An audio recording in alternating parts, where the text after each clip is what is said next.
No, the door's locked, mate. Why are you trying to open the door, Constable? Sorry? Can you give me a name and number, please? It's an absolute fallacy. Absolute fallacy. You pulled me on the accusation I was overweight.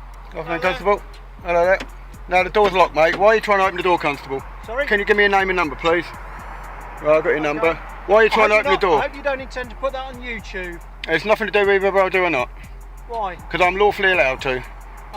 This man stopped me for being overweight. You can clearly see I'm not overweight. It's an absolute fallacy. So he can get his bit over and done with, and then everyone will be happy. Okay. Right, fair enough then, Constable. Thank you very much. No problem whatsoever. No problem whatsoever, Constable. Okay. There's no malice or injustice towards you today. My colleague got your driving licence? No, he has not. Has he requested your driving licence? He said, and I asked him, am I obliged to give my details until he's done his bit? And he walked off. He didn't say anything else. You are obliged to do that. So if an officer requests your driving licence, and if I haven't got it on me, what happens? To do so. And if I do not have it with me? If you haven't, then you're required to give us your name and address and your date of birth. I don't have to give my date of birth, Constable. Yes, Under what law? If you do not produce your driving licence, under what law? You are obliged. Under what law, Constable? Under the Road Traffic Act. That's an act, Constable, not law. Under the Road That's an Traffic act, Constable. Act. That's an act. The second the officer moves toward the van door without saying a single word, the situation already feels off and out of line because no proper interaction begins with taking control of someone else's vehicle and offering an explanation later as if that is normal practice. What follows is a weak attempt to gather information while casually dropping the Road Traffic Act, as if simply naming it creates instant authority and unquestioned power, which it clearly does not. Jay stepping in to challenge that claim is important because a law is not a free pass, and it only works through clear sections and defined conditions that must actually apply in the moment. The officer fails to point to any specific part because none truly supports the action being taken, which exposes the lack of a solid legal footing. That is why the explanation remains unclear and avoids detail, and why the whole interaction leans heavily on confidence and pressure instead of honest clarity and proper justification. That's an act, Constable. It's an act. Address if you cannot produce your driving It's an act, Constable. It's an act, not law. Please distinguish it. No, it's not law of the country, Constable. It's an act made by Parliament. It's not law. If you don't do so, it's not law. If you do not do so, it's not law. Just let me finish. If you do not do so, the officer may arrest you. Under what law? Under what law? He may arrest you. Under what law? I'm just telling you. Under what law, though, Constable? I'm just telling you. Please explain under what law. I'm just telling you what will happen. Front wheels onto the weighing plate. Do not demand I do anything, Constable. There's nothing taking place here. Front wheels onto the weighing plate. Is that a demand or a request? Yep, I understand that. But why is your constable trying to open my van doors as well? What for? What lawful reason did your another constable trying to open my door? I didn't see that, so I was inside. Well, it's on film, so I've got it on film. I've got his number. Now that I'm here. Where do you want me to stop? Now that I'm here. Yeah, I fully understand. You do what I ask you. I am. I've been compliant. I want to get you on your way. Yeah. I need to see the weighing certificate on the side of your car. Is all right? You know this van don't do it. I've got the MOT in here somewhere, so I'll give you that. I need to know your weights. I'll give you the MOT. That says it on it. MOT. What are the weights on it? Right, no, Constable.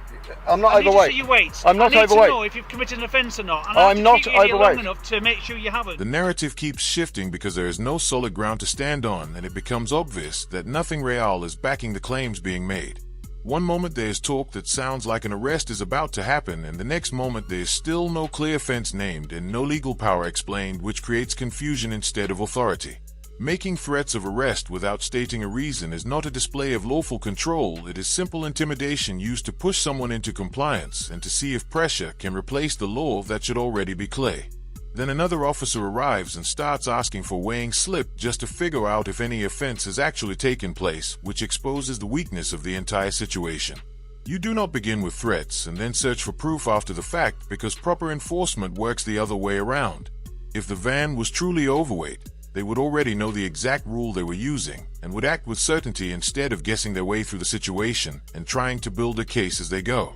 The claim about being overweight falls apart because even they are not confident enough to confirm it. I've not been over. Let me see the weight on your door. So you can gain access to the vehicle while I'm in here, Constable. That's all it's to do with. You can let me open the door. Am I overweight? Without checking your plate, how can I tell? Am I overweight? I need to see your weights on your vehicle to know what you're allowed.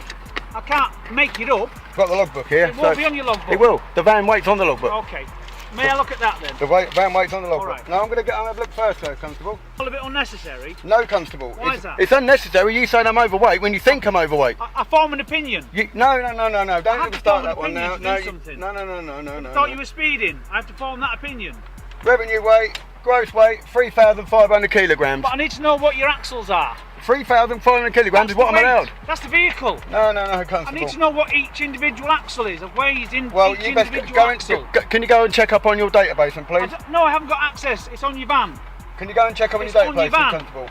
I'll have to keep you here for an indefinite period then until you let me look at your van. Well, that's as may be, Constable, but it's on the Okay. logbook and it says I'm Why 3,000. are you being so unreasonable? Because you're pulling me for something that hasn't happened, Constable. As soon as the documents come into play, the earlier confidence fades and the situation starts to unravel because solid information replaces guesswork. Jay calmly refuses access to the van and provides the logbook, which clearly lists the vehicle weight and should settle the matter quickly. Instead of addressing that clear record, the officer admits the action is based on assumption and brushes it aside by saying, "I form an opinion," which highlights the core issue in plain terms. An opinion is not evidence, and it does not carry more weight than official paperwork or the verified data already available to police systems. Jay even directs them to check their own database so they can confirm the facts properly. Yet rather than do that, he is met with threats of being held there for an unlimited time and is labeled as unreasonable. That response flips the situation on its head because the person relying on clear facts is treated as the problem, while the lack of proper verification is ignored. Blatantly hasn't happened. Okay. How can I establish that without bringing you to somewhere like this? Because you should already have this on your bits, Constable, whether you No. know whether people are or No. not. Would you let me see the plate on your van? That will sort it out within 10 seconds and then you can go. I don't trust you, Constable. You don't what? I don't trust none of your corporation, Constable. You don't trust me? No. Why is that? What have I done to make you distrust me? Well, several things what are going on recent in the papers and everything else. Have On you the ever met news. me before? It's nothing to do with that. Have I ever met you before? It's the name of So the why should I corporation. treat you any different to anybody It's the else? name of the corporation, Constable. I'm sorry. Sorry? It's not my fault. The name of the corporation has taken a bad name. I don't understand what you're trying to tell me. Your corporation has took a bad name for What's my make corporation? the police.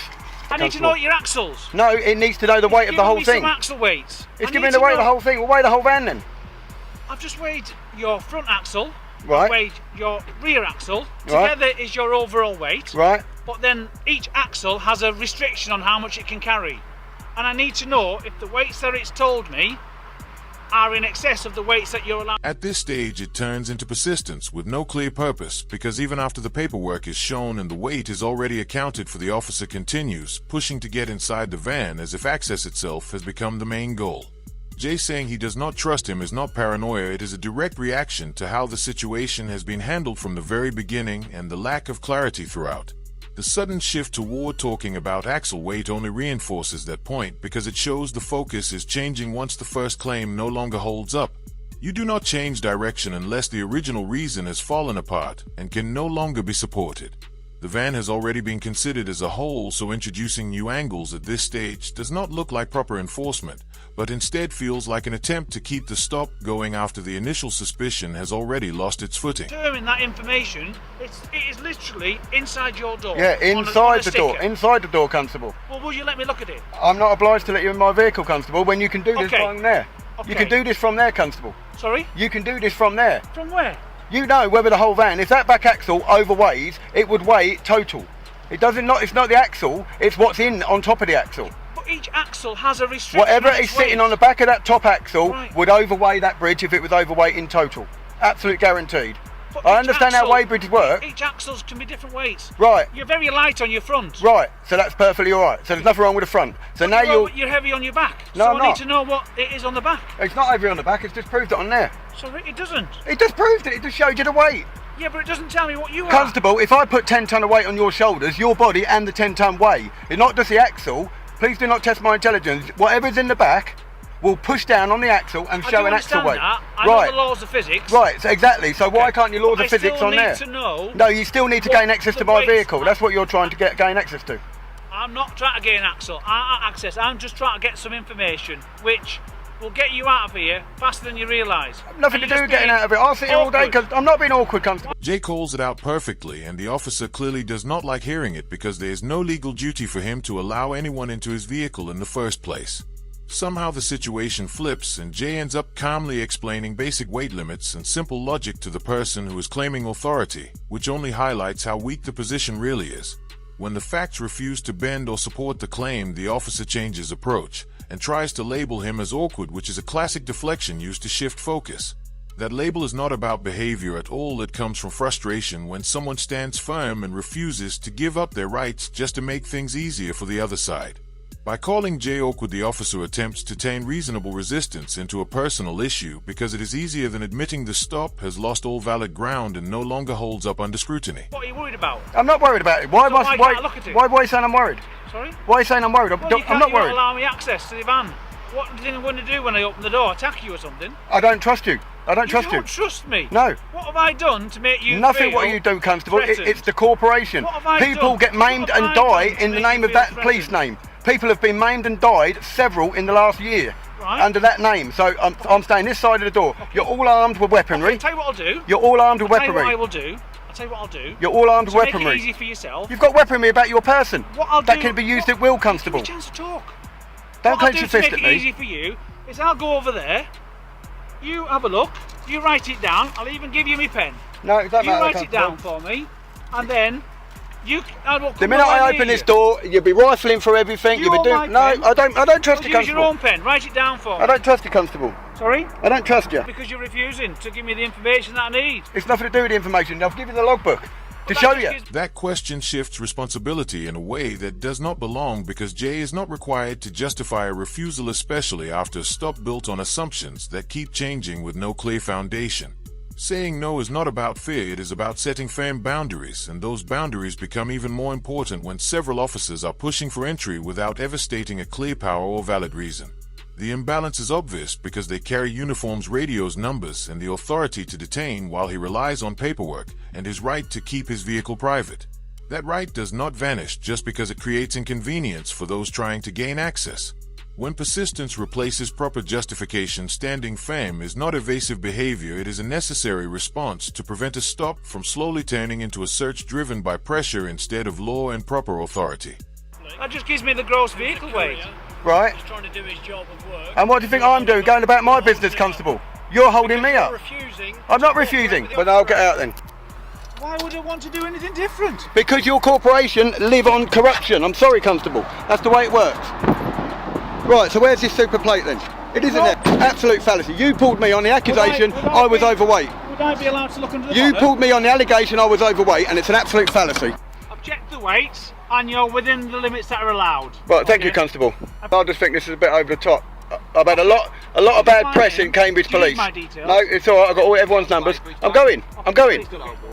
I'm going. What truly brings everything together is when the officers accuse Jay of delaying the driver behind him even though they were the ones who stopped both vehicles in the first place and created the situation from the start.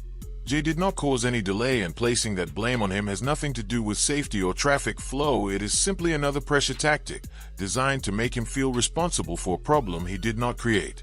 As the situation drags on, Jay eventually allows access and shows the back of the van, but this does not happen because the officers discovered anything new. It happens because the stop has continued long enough to wear down patience and push the interaction toward an end. He had already provided the paperwork, explained the weight limits, and even directed them to checks they could have carried out from the beginning. So allowing a look does not validate the stop, it only brings it close to a situation that was prolonged by stubbornness rather than evidence. The ending makes the truth clear when the final system check confirms the van is within legal limits exactly as Jay had maintained throughout the entire encounter, with no offense found and no further action taken, as he is free to leave. When viewed properly, this was never about uncovering a real issue, it was about refusing to accept being wrong, shifting blame onto Jay for delays caused by the stop and extending the encounter until the facts could no longer be ignored.